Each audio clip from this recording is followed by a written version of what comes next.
जो बनना हो उसका ध्यान करना शुरू कर दो। आपको बड़ा आदमी बनना है तो पैसे का ध्यान करना शुरू कर दो। जो ध्यान में होगा वो वचन में होगा, जो ध्यान में होगा वो कार्य रूप होगा, जो ध्यान में होगा उसका पुरुषार्थ होगा। जिसकी रुचि होगी वैसे ही बनोगे, है ना। संगत की रंगत, जो जैसा होता है उसकी संगति अपने आप करने लगता है। जैसे कि आप सोना की राई, ठीक है, और आप आए, आपकी गाड़ी विशाल धर्मशाला में प्रवेश करती है तो बच्चे उतरते हैं, तो उस मैदान में यदि कोई बच्चे खड़े होंगे तो आपके बच्चों को वो बच्चे दिखाई देंगे, समझ गए। आप जो हैं, आपको कमरा चाहिए है तो आपको ऑफिस दिखाई देगा। महिलाएं कहेंगी अब आए हैं तो चलो दर्शन ही कराते हैं, उन्हें भगवान दिखाई देंगे। और जो ड्राइवर है उसे दूसरा ड्राइवर दिखाई देगा, कहाँ से मिल जाए, किससे बात कर लूँ, है ना। जैसा जो होता है वो अपनी संगति ढूंढ लेता है, वो अपने हिसाब के लोग ढूंढ लेता है। तो इसमें कहा है कि परमात्मा को ध्याय निरंतर, जो नित्य आनंद पूजे। 3 तरह की आत्मा, बहिरात्मा, अंतरात्मा, परमात्मा। जो बाहर को देखे वो बहिरात्मा, जो आत्मा में देखे वो अंतरात्मा, और जो इन दोनों से ऊपर उठ गए, कर्मों से रहित हो गए, वो परमात्मा, ठीक है। अब अभी हम कौन सी आत्मा है? बहिरात्मा है। बनना कौन सी आत्मा है? अंतरात्मा बनना है। तो क्या करना पड़ेगा? परमात्मा को ध्याय निरंतर। किसका ध्यान करना पड़ेगा? परमात्मा का। जिसका ध्यान करोगे वैसे बन जाओगे। तुम्हारे दिमाग में जो विचार चल रहे हैं, जो सोच है तुम्हारी, जो तुम्हारा मन बार बार सोचता है, तुम वैसे बन जाते हो। और तुम नहीं बन पा रहे हो और तुम्हें बनने की इच्छा है तो उनकी संगति करना शुरू कर दो, अपने आप बन जाओ। संगति बहुत बड़ी चीज होती है। अब आप तीर्थ पर आए हैं, आपने तीर्थ की संगति करी, है ना, तो यहाँ आकर सुबह से आपके मन में क्या भाव आए? चलो वंदना करने जाना है। 4 बजे उठ गए, सबको नहला दिया, खुद नहा लिए, सबको तैयार कर लिया, खुद तैयार हो गए और अपने चल दिए वंदना के लिए। अब यहाँ पर आप आए, आपने सारे मंदिरों के दर्शन किए, अभिषेक की, शांति धारा की। किसके कारण? संगति के कारण। किसकी संगति? तीर्थ की संगति। किसकी संगति? तीर्थ की संगति। संगति ऐसा नहीं कि केवल मनुष्य की ही संगति होती है, नहीं, या तो जीव की या अजीव की। जैसे मोबाइल है तो मोबाइल जीव है कि अजीव है? अरे बोलिए ना, अजीब है। लेकिन जीव के विचारों को बदलने की ताकत है कि नहीं उसके अंदर? तो ये भी संगति के अंतर्गत आएगा। चलो अब मोबाइल एक हो गया, अब उसमें जो प्रोग्राम आते हैं, उसमें जो कुछ आपको दिखाया जाता है, सुनाया जाता है, वो 2 तरह के होते हैं, एक धर्म संबंधी और एक अधर्म संबंधी, है ना। दोनों चीजें हैं उसके अंदर में। तो एक धर्म संबंधी और एक अधर्म संबंधी। अब आपकी रुचि किसमें है? आपकी रुचि किसमें है? मोबाइल आपको वैसा दिखाना शुरू कर देगा, आपकी उंगलियां उस चीज को टच करना शुरू कर देंगी, उस फंक्शन को खोलने लगेंगी और उसको देखना शुरू कर देंगी जैसी आपकी रुचि होगी। यदि आपकी रुचि धर्म में है तो आप प्रवचन निकालोगे, 12 भावना निकालोगे, मेरी भावना निकालोगे, हैं उसमें जो 24 तीर्थंकरी की एनिमेशन फिल्म है वो निकालोगे, सतियों की कहानी निकालोगे, हैं महापुरुषों की कहानी निकालोगे, यदि आपकी रुचि धर्म में है तो, ठीक है। जिनकी रुचि धन में है वो उस तरह की चीज सर्च करेगा कि धन कैसे बढ़े। जिसकी रुचि श्रृंगार में है तो वो सर्च करेगा कौन सा पाउडर लगाऊं, कौन सी क्रीम लगाऊं, कहाँ घिसूं, कैसे बाल कटवाऊं, कहाँ क्या करवाऊं, वो वैसा मोबाइल की ऐप निकाल लेगा। जिसकी रुचि भोजन में ज्यादा है, अरे बोलिए ना, तो वो अपने हिसाब का खोज लेगा। जिसकी रुचि गंदी चीजों में है तो उसमें गंदी चीज भी है, वो निकाल लेगा। यानी मोबाइल में सब कुछ, पूरी दुनिया है मोबाइल में। अब इस दुनिया में से तुम क्या खरीदना चाहते हो, ये तुम्हारे हाथ में। तुम्हें अपना मन अच्छा करना है, शुद्ध करना है, साफ करना है, तो आपको वैसी चीज भी मिल जाएगी। आपको मन गंदा करना है तो वैसी चीज भी मिल जाएगी। और सब अच्छे से जानते हैं कि क्या गंदा है और क्या अच्छा है, सब जानते हैं। किसी को बताने की जरूरत नहीं है कि पाप किसे कहते हैं और पुण्य किसे कहते हैं, किसी को बताने की जरूरत नहीं।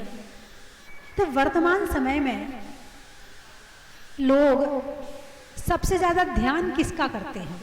परमात्मा को ध्यान निरंतर, ये तो इसमें कह दिया है। लेकिन वर्तमान समय में सबसे ज्यादा ध्यान किसका हो रहा है? धन का। धन का किसका? धन का। पहले तो पुरुष ही धन कमाते थे। क्या? पहले तो पुरुष ही धन कमाते थे और महिलाएं घर गृहस्थी संभालती थी और आराम से अपने बच्चों का पालन पोषण, संस्कार देना, घर में शुद्ध भोजन बनाना, है ना, हर तरह से एक अच्छा, कहते हैं कि गृहस्थी में दो पहिए हैं, एक गाड़ी के दो पहिए हैं, एक घर गृहस्थी और एक धन कमाना।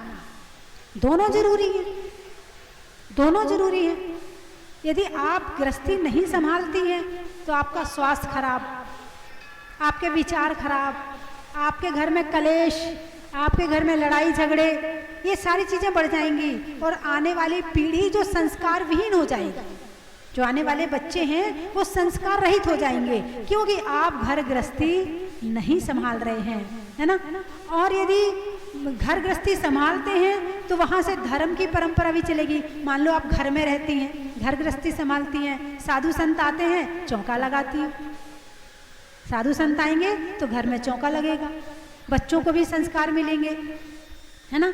घर में कहानी सुनाई जाएगी, हर तरह से एक वातावरण अच्छा बना रहेगा। और यदि आप जॉब करती हो तो मंदिर जाने की भी फुर्सत नहीं, स्वाध्याय करने की भी फुर्सत नहीं, साधुओं के पास जाने की भी फुर्सत नहीं, बच्चों को पालने की भी फुर्सत नहीं, यानी पूरी गृहस्थी, पूरा घर बिगड़ जाता है। इसीलिए नारी का घर में रहना बहुत जरूरी है। और जो नारी अपने घर को सजाती है, संवारती है और अच्छी तरह से उसे बाग बनाकर खिलाती है, उनके घर में सब चीज बढ़िया बढ़िया होती है। और जो नारी अब और बताऊं आपको, वर्तमान में जो शिकायत सुनने मिल रही है कि घर में रहने वाली जो वर्तमान की बहुएं हैं, उन्हें केवल श्रृंगार, सोना और डाइटिंग और अपना मोबाइल और अपने घर वालों से बात करना, बस। नहीं, सबकी बात नहीं कर रही, कोई कोई सारी की बात नहीं कर रही। यानी उन्हें, और एक और बड़ा अच्छा चुटकुला याद आ रहा है मुझे कि एक बहू थी, बड़ी देर से सो के उठती थी, घर का काम भी नहीं करती थी। तो एक दिन बहू छत पे खड़ी थी और नीचे माँ आंगन में झाड़ू लगा रही थी, सास। तो बेटा आया, तो बेटा ने देखा कि बहू तो खड़ी खड़ी देख रही है और सास आंगन में झाड़ू लगा रही है। तो वो गया नीचे, बेटा बोले, माँ मेरे रहते तू कैसे झाड़ू लगाएगी, ला मैं झाड़ू लगाऊंगा। बेटे ने सोचा यदि मैं झाड़ू लगाऊंगा तो बहू आएगी, वो कहेगी लाओ मैं लगा देती हूँ। तब वो झाड़ू की खींचातानी कर चल रही थी, तो ऊपर से बहू कहती है, अरे क्यों लड़ रहे हो, एक दिन तुम लगा लेना। इतनी होशियार बहुएं आ रही हैं, है ना। तो जिसका ध्यान करोगे वैसे बन जाओगे, जैसे विचार मन में होंगे वैसे बन जाओगे। और यदि परमात्मा बनना है, अंतरात्मा बनना है, परमात्मा तो बाद में बनेंगे, पहले अंतरात्मा तो बन जाए। तो अंतरात्मा बनने के लिए जो अंतरात्मा है उनकी संगति करनी पड़ेगी। अभी आप किसकी संगति में बैठे हो? साधु संतों की संगति में बैठे हो, है ना। उनकी संगति करनी पड़ेगी। जब आप साधु संतों के पास जाते हो और 2-2 घंटे बैठ जाते हो, आपको भूख लगती है, प्यास लगती है, क्रोध याद आता है, मान कषाय याद आती है? नहीं आती। हिंसा, झूठ, चोरी, कुशिल, परिग्रह होता है? नहीं होता। क्यों? किसका असर है? अरे बोलिए ना, संगति का असर है। यहाँ बैठकर, अभी आप यहाँ बैठे हो, प्रवचन सुन रहे हो, आपको कोई फिल्मी गाना याद आ रहा है क्या? नहीं आ रहा है। और आप थिएटर में चले जाओ सिनेमा देखने के लिए, है ना, सिनेमा देखने के लिए थिएटर में चले जाओ, वहाँ नमोकार मंत्र याद आएगा क्या आपको? क्यों? क्षेत्र, क्षेत्र, ये क्षेत्र का प्रभाव है, ये क्षेत्र की संगति है। शादी में चले जाओ, लाइटें लगी हैं, सुंदर पंडाल बना है, चारों तरफ अच्छे अच्छे कपड़े पहन के लोग घूम रहे हैं और वहाँ अच्छा अच्छा खाना खा रहे हैं। अब वहाँ आप कहो, क्या कहो? पूजा याद करो कि मुझे तो पूजा करनी, मेरे पूजा का टाइम हो गया। पूजा याद आएगी? नहीं आएगी। क्यों? क्षेत्र का प्रभाव। और यहाँ बैठे हो, ना खाना ना पीना, कुछ याद नहीं आ रहा। दर्शन, भक्ति, प्रवचन, पूजा, विधान सभी याद आ रहा है। किसका प्रभाव? संगति का प्रभाव। किसका प्रभाव? जैसी संगति करोगे वैसे बन जाओ। किसी जुआरी जो खेल रहे, जुआ खेलते हैं, आप जुआ मत खेलो, बस उनके पास जाके बैठ जाओ और देखो ध्यान से वो कैसे खेल रहे हैं। 2-4 दिन में तुम शुरू हो जाओगे। ये वाली पत्ती नहीं ये डाल, ये नहीं ये डाल, पहले तो बताओगे, फिर कहोगे ला मैं भी खेलता हूँ, खुद ही शुरू हो जाओगे। किसके कारण? संगति के कारण से। शराब की दुकान है, शराब की दुकान में जाके 2-4 दिन रोज खड़े हो जाओ 1-2 घंटे के लिए। शराब मत पीना। तुम्हारे मोहल्ले वाले वहां से निकलेंगे, तुम्हारे रिश्तेदार वहां से निकलेंगे, क्या विचार करेंगे? अरे बोलिए ना। हाँ, क्यों आप शराब पीने वाले लगने लगे लोगों को? संगति। क्या? संगति। जो शराब पीते हैं, ये 4 लोग शराब पीते हैं और एक नहीं पी रहा है, 2-4 दिन बाद उसे प्यार की झिड़की दी जाएगी, नाटक मत कर, पी चुपचाप, वो भी उठा के पी लेगा। और एक नहीं पीने वाला है और 10 पीने वाले, वैसा बना लेगा। और 10 नहीं पीने वाले हैं और एक पीने वाला है, तो 10 के साथ में रहकर उसे शराब याद नहीं आएगी, क्योंकि वो 10 की संगति अच्छी है। तो जैसे बनना हो वैसी संगति शुरू कर दो। अच्छे बनना हो, अच्छी संगति शुरू कर दो। अब आजकल आपके लिए अच्छे की क्या परिभाषा है? अच्छे बनने में क्या परिभाषा है? कोई आपको अच्छा कैसे कहेगा? आप अच्छे कपड़े पहनोगे तो अच्छा कहेगा, क्रीम पाउडर लिपस्टिक अच्छी तरह से लगाओगे तो अच्छा कहेगा, अच्छे बाल बनाओगे, यही है ना। अच्छे बनने की क्या परिभाषा है आजकल? अरे बोलिए ना। गुणों से अच्छा बनना है या ऊपर के श्रृंगार से अच्छा बनना है? गुणों से अच्छा बनना है। लेकिन वर्तमान में क्या चल रहा है? 100 तरह के कपड़े, कभी दूसरा, कभी ये पहन लिया, कभी वो पहन, मतलब पहचान ही खत्म हो जाती है। जैसे एक भाई आते हैं, वो रोज कुर्ता पजामा पहनते हैं और सफेद कुर्ता पजामा पहनते हैं। अब आप उनको कभी याद करोगे तो कैसे याद करोगे? अरे बोलिए ना। अरे वो भाई साहब जो सफेद कुर्ता पजामा पहनते हैं, ऐसे याद करोगे ना। कोई पैंट शर्ट पहनता होगा, अरे वो पैंट शर्ट पहनते हैं। अब आपको कैसे याद करें? कभी तो साड़ी पहन ली, कभी जीन्स पहन ली, कभी छोटे कपड़े पहन लिए, कभी कुछ पहन लिया। आपको लोग याद कैसे करेंगे? आपने तो बहुरूपिया बन के अपनी पहचान ही खत्म कर दी। मेरी बात आपको बुरी तो नहीं लग रही? अरे बोलिए ना। तो अपनी पहचान कैसे बनाना है वो अपने हाथ में है। यदि कपड़े पहनने से अच्छे बनते, यदि तरह तरह के कपड़े पहनने से स्मार्ट कहलाते, तो जो दुकानों में, शोरूम में डमी खड़ी होती हैं उन्हें भी लोग अच्छा कहते।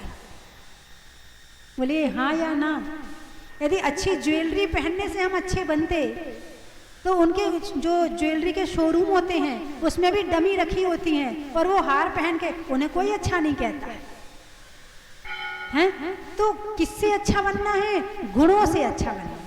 अपने अंदर क्वालिटी पैदा करना है। और कपड़ों से क्वालिटी नहीं आएगी, श्रृंगार से क्वालिटी नहीं आएगी, क्वालिटी आएगी हमारे गुणों से। अभी बीच में अमेरिका में शायद कोई काले रंग का जो व्यक्ति था वो प्रधानमंत्री राष्ट्रपति बना था। क्या क्या नाम था उसका? Barack Obama. और वो उस देश का नहीं था। क्या? उस देश का रहने वाला नहीं, उस देश के कलर वाला नहीं, और फिर भी वो राष्ट्रपति बन गया। कैसे बन गया? अरे बोलिए ना, गुणों के द्वारा, क्वालिटी के द्वारा। इसका मतलब ये है कि आज भी इस संसार में सुंदरता नहीं, क्वालिटी मानी जाती है। योग्यता की पूजा होती है, योग्यता को प्रथम स्थान दिया जाता है, श्रृंगार को प्रथम स्थान कहीं नहीं दिया जाता है। लेकिन पता नहीं आजकल लोगों के दिमाग में क्या खराबी आ गई है, क्या खराबी आ गई है कि 24 घंटे श्रृंगार में ही लगे रहते हैं। और कुछ तो ऐसे घर में भी रहेंगे तो लिपस्टिक लगा के रहेंगे, पता नहीं कौन कब आ जाए। और कुछ तो ऐसे हैं कि तीर्थों पर भी जाएंगे तो बिना लिपस्टिक के पहाड़ पर नहीं चढ़ेंगे, दर्शन करने नहीं जाएंगे। अब इन ओठों को लाल रंग के करके होता क्या है? एक आप इमेज करो, एक भूतनी की इमेज करो। किसकी इमेज करो? कल्पना करो एक भूतनी कैसी होती है। उसके ओठ लाल होते हैं, बाल खुले होते हैं, नाखून लाल होते हैं। अरे बोलिए ना। नहीं नहीं, आपके लिए कुछ नहीं कह रही मैं, आप इमेज करो एक भूतनी कैसी होती है। और एक कोई अच्छी श्रृंगार करके आ जाए तो उसमें और भूतनी में कंपेयर करना कि दोनों एक हैं या अलग है। हाँ, पुरुष बताएंगे इस बात को। नहीं, आप नहीं कह सकते, मैं तो कह सकती हूँ। आपको आपसे तो लड़ाई झगड़े कर लेंगे। और आज तो ये सबसे गंदी आदत है, वो भी तो कर रही है, हम अकेले थोड़ी कर रहे हैं, वो भी तो ऐसा कर रही है, हम अकेले। और ये कह कह के पूरा पानी गंदा होता जा रहा है। और श्रृंगार, भाई लोग अपनी दुकान सजाते हैं, सजाते ना। आप लोग दुकान वाले हो ना, आप सुबह सुबह दुकान में जाते हो, झाड़ू लगाते हो, सफाई करते हो, फिर दुकान में सजाते हो, कहाँ क्या सामान रखना है, बढ़िया से बढ़िया चीज़ सामने रखते हो, घटिया चीज़ सामने नहीं रखते, अच्छी चीज़ क्यों रखते हो? ऐसा क्यों करते हो? क्यों सजाते हो दुकान? अरे बोलिए ना, आकर्षित करने के लिए। किसको? ग्राहक को। मतलब तुमने अपने दुकान का श्रृंगार किया, दुकान को सजाया, क्यों? क्योंकि ग्राहक को आकर्षित करना है। अब तुम इतनी सज रही हो, तुम किसको आकर्षित करना चाहती हो? क्या दिखाना चाहती हो? है ना?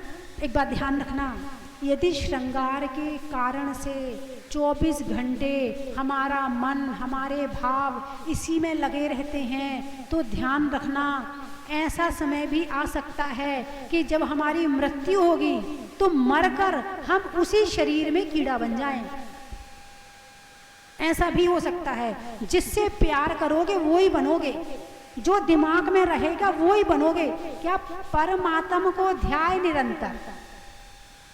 परमात्मा का ध्यान करोगे तो पहले अंतरात्मा बनोगे और एक दिन परमात्मा बनोगे। और शरीर का ध्यान करोगे तो शरीर में कीड़ा बन जाओगे। और ये जो गुलाब का फूल है ना, सुंदर सुंदर फूल है, ये कौन बनते हैं? कौन से जीव हैं ये वही जीव हैं जिन्हें सुंदर दिखने की आकांक्षा थी। और सुंदर दिखने की आकांक्षा में सारी जिंदगी अपने शरीर में ही लगे रहे। अब एक दिन मर करके गुलाब के फूल बन गए। आप देखें, सारे दिखते रहो, गुलाब के फूल बन के दिखते रहो सबको। इस शरीर पर नहीं, आत्मा पर ध्यान दो। किस पर ध्यान दो? आत्मा का श्रृंगार करो। क्षमा से, संयम से, त्याग से, तप से, भक्ति से, पूजा से, आप इन सब चीज़ों से आत्मा का श्रृंगार करो। शरीर का श्रृंगार करने के बाद कोई रिजल्ट नहीं है, कोई रिजल्ट नहीं। कितना कर लेना। कब से नहा रहे हो? जब से जन्म लिया है ना, तब से नहा रहे ना। शुद्ध हुए आज तक? अरे बोलिए ना, शुद्ध हुए क्या आज तक? नहीं हुए। यानी जितना समुद्र में पानी है, सारे समुद्र के पानी से भी नहा लिया जाए तो भी ये शरीर शुद्ध होने वाला नहीं है। रत्नात्रय पवित्रते। यदि इस शरीर की शुद्धि होती है तो आत्मा पवित्र हो जाए तो शरीर पवित्र हो जाए। कल एक बालक बोल रहा था शाम को, बोले माता जी, महाराज जी ना तो नहाते हैं, क्या ना नहाते हैं, ना कोई शुद्धि करते हैं और मंदिर में चले जाते हैं, तो हम क्यों नहीं जा सकते हैं?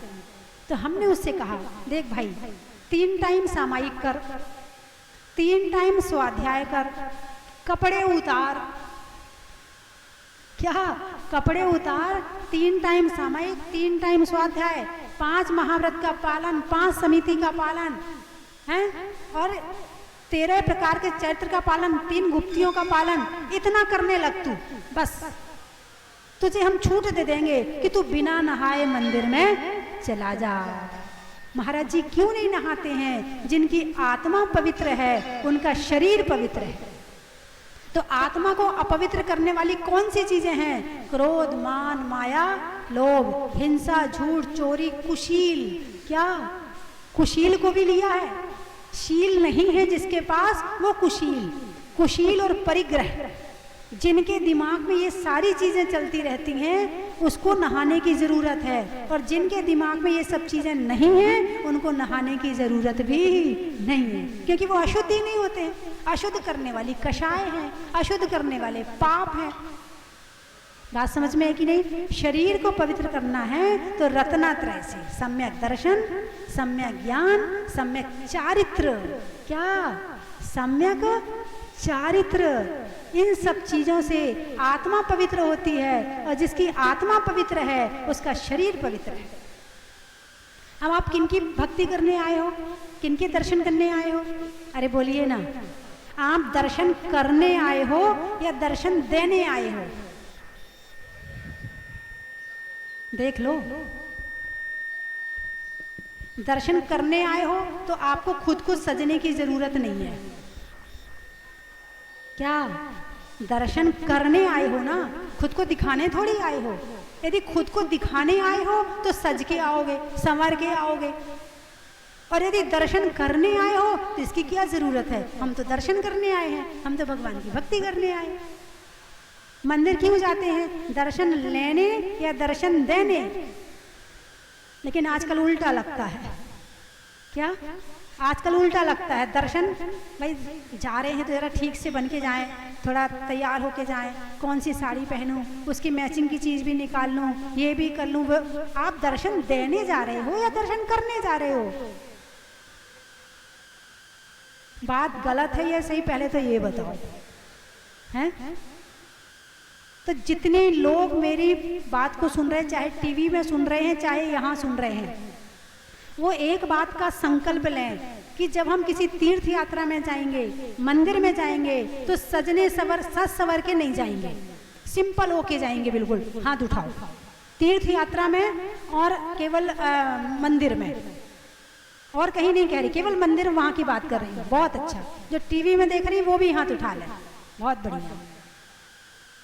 क्योंकि एक बात ध्यान रखना, यदि तुम ज्यादा सज संवर के जाओगे और पीछे से कोई तुमसे आकर्षित हो गया, तो उसका मन भटकाने का पाप आपको लगेगा। क्योंकि आप ऐसे सज संवर के आई हो, क्या भड़कीले कपड़े पहनकर तुम भड़को ना भड़को, सामने वाला जरूर भड़क जाएगा, और जो वो भड़क गया उसका पाप आपको लगेगा। हैं? तो इसीलिए कम से कम, शादी में जाते वो मैं कुछ नहीं कहूंगी, कहीं और जाते हो वो मैं कुछ नहीं कहूंगी, लेकिन कम से कम धर्म स्थान में दर्शन लेने आओ, दर्शन देने मत आओ। तो बात क्या चल रही है? परमात्मा को ध्याय निरंतर, परमात्मा का ध्यान। भगवान किसका ध्यान कर रहे हैं? भगवान किसका ध्यान कर रहे हैं? निज आत्मा का, अपनी आत्मा के ध्यान में कर नहीं रहे हैं। अब तो अपने आप ही सब कुछ हो रहा है, कर नहीं रहे। करना तो तब पड़ता है जब बाहर रहते हैं, तो अंदर आने के लिए कुछ करना पड़ता है। लेकिन जो अंदर ही है, जो बाहर आता ही नहीं है, तो वो ध्यान कर नहीं रहा है, वो ध्यानमय है ना। और जब अंदर चले जाते हैं तो शरीर का पता चलता है। इस समय आपको अपने शरीर का पता चल रहा है? नहीं चल रहा है। कैसे बैठे, कहाँ हाथ है, कुछ नहीं पता। ध्यान कहाँ है? केवल प्रवचन सुनने में। ध्यान कहाँ है? प्रवचन सुनने में। तो ऐसे ही जब ये ध्यान अंदर चला जाता है तो फिर बाहर का पता नहीं चलता है। और जब तक बाहर रहते हो तब तक अंदर का पता नहीं चलता है। तो अभी तक आप बाहर रहे या थोड़ा बहुत कभी कभार आप अंदर भी गए हो? हैं? आज तक अंदर गए या बाहर गए? कि कहाँ रहते हो?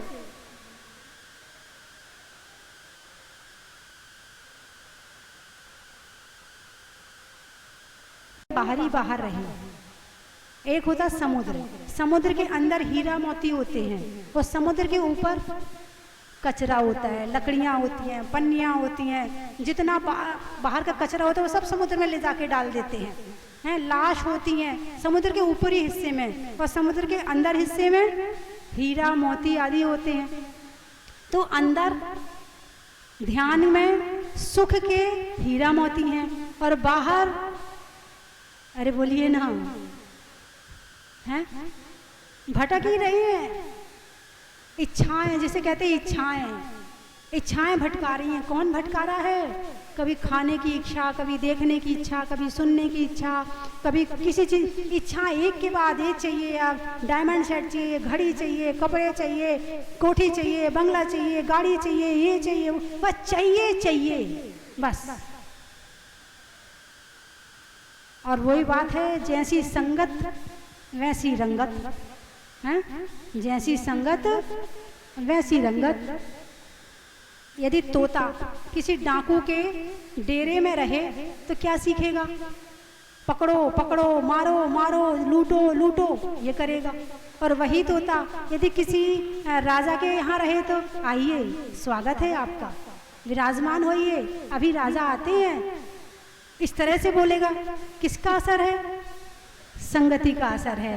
ऐसे ही यदि गुस्सा करने वालों की संगति में रहो तो तुम्हारा गुस्सा बढ़ेगा, दिखावा करने वालों की संगति में रहो तुम्हारा दिखावा बढ़ेगा, मायाचारी करने वालों की संगति में रहो मायाचारी बढ़ेगी, ज्यादा परिग्रह की इकट्ठा करने वालों की संगति में रहो तो लगता है हम भी इकट्ठा कर लें, हम भी ये कर लें। और वर्तमान में तो यही चल रहा है बस, है ना। दिमाग में केवल अर्थ और काम, चार प्रकार के पुरुषार्थ होते ना, धर्म, अर्थ, काम और मोक्ष, चार पुरुषार्थ होते हैं। तो धर्म पुरुषार्थ को तो छोड़ दिया है, वो थोड़ा थोड़ा ऊपर ऊपर से कर लेते हैं, ज्यादा नहीं करते, थोड़ा थोड़ा कर लेते हैं, ठीक है। अब बचा क्या? अर्थ और काम, इसमें ही ज्यादातर डूब गए हैं, या तो पैसा या काम। बस दो पुरुषार्थ में इंसान की ज्यादा से ज्यादा शक्ति और ज्यादा से ज्यादा एनर्जी और ज्यादा से ज्यादा ऊर्जा खर्च हो रही है, ज्यादा से ज्यादा। लेकिन जब यहाँ आता है, जब धर्म सुनता है, लगता हाँ माता जी सही कह रही है, अब थोड़ा धर्म भी करना चाहिए, थोड़ा ध्यान भी करना चाहिए। फिर वापस जाता है और उनकी संगति प्राप्त होती है, फिर वापस वैसे ही हो जाता है, फिर वापस आता है, फिर समझता, और ऐसे करते करते पूरी जिंदगी निकल जाती है, आगे बढ़ ही नहीं पाता। और जब तक आगे नहीं बढ़ोगे तब तक वास्तविकता समझ में नहीं आएगी। यदि हरे रंग का चश्मा लगाओ तो वातावरण ये कैसा दिखेगा? हरा हरा दिखेगा। नीला लगाओ तो नीला नीला दिखेगा, है ना। अच्छा, काला लगाओ तो काला काला दिखेगा, और कुछ नहीं लगाओ तो नेचुरल दिखेगा, जैसा है वैसा दिखेगा, ठीक है ना। ऐसे ही जब इस शरीर से मोह का चश्मा चढ़ता है, जैसे मोह का चश्मा आत्मा पर लगा है, मतलब हम शरीर से प्रेम करते हैं, फिर इस शरीर ही मुझे अपना लगता है, ऐसा लगता है इसके लिए सारा काम करूं।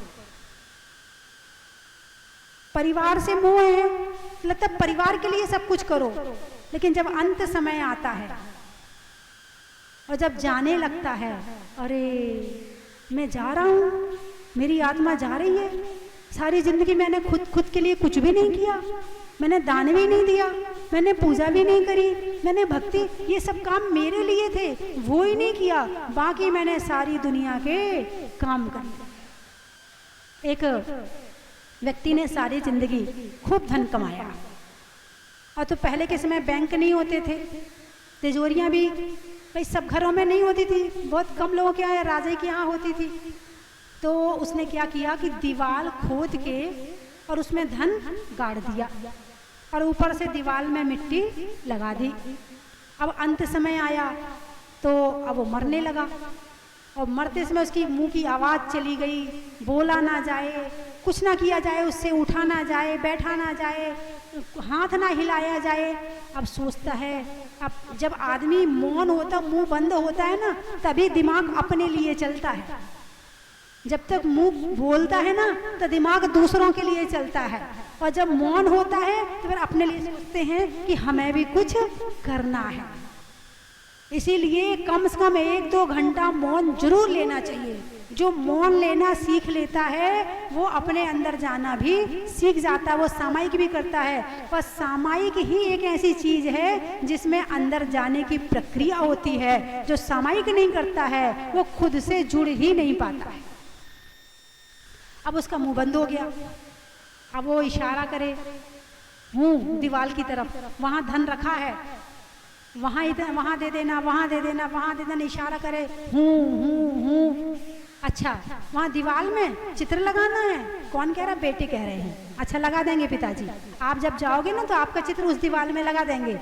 वो समझ रहे हैं कि पिताजी कह रहे हैं धन रखा है, मैंने सारी जिंदगी दान नहीं दिया, लेकिन अब मेरी भावना बन रही है मैं कुछ दान दूं, कुछ पुण्य करूं। अब वो इशारा कर रहा है, बच्चे इग्नोर कर रहे हैं। जो कुछ करना है अपने हाथ से कर लो, कोई दूसरा तुम्हारे नाम से करने वाला नहीं है। और कोई होंगे भी तो बहुत कम होंगे संसार में, 1000 में से 10 लोग होंगे जो अपने माता पिता के नाम से कुछ करते हैं। जो कुछ कर रहा अपने हाथ से कर लो। एक व्यक्ति आए, बहुत रोने लगे, बहुत रोने लगे। मैं उन्हें पहले से जानती थी, बहुत दान देते थे। तो मैंने कहा क्या हुआ?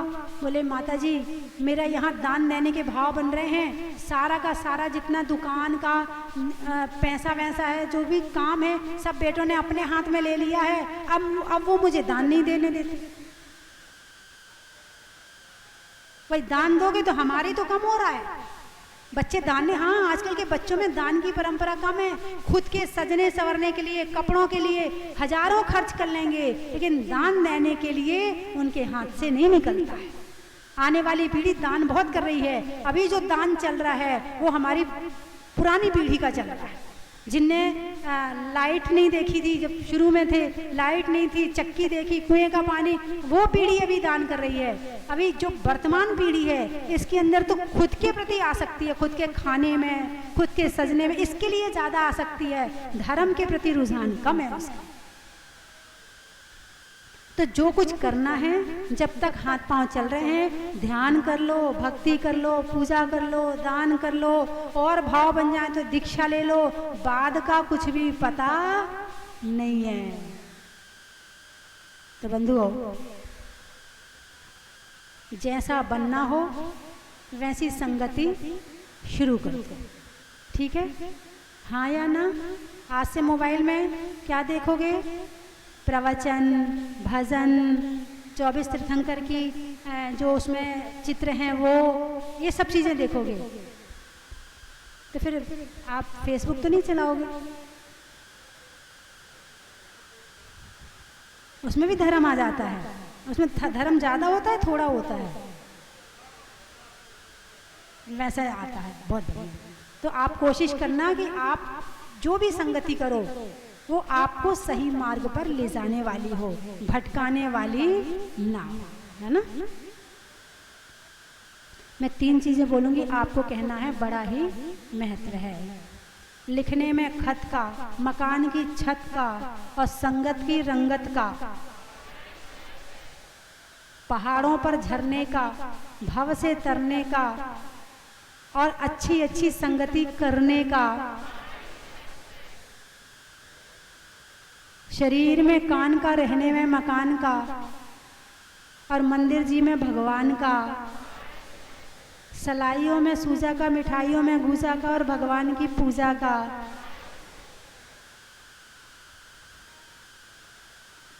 गुवाहाटी ट्रेन में टीटी का, राजस्थान में दाल बाटी का, और आने वालों में गुवाहाटी का।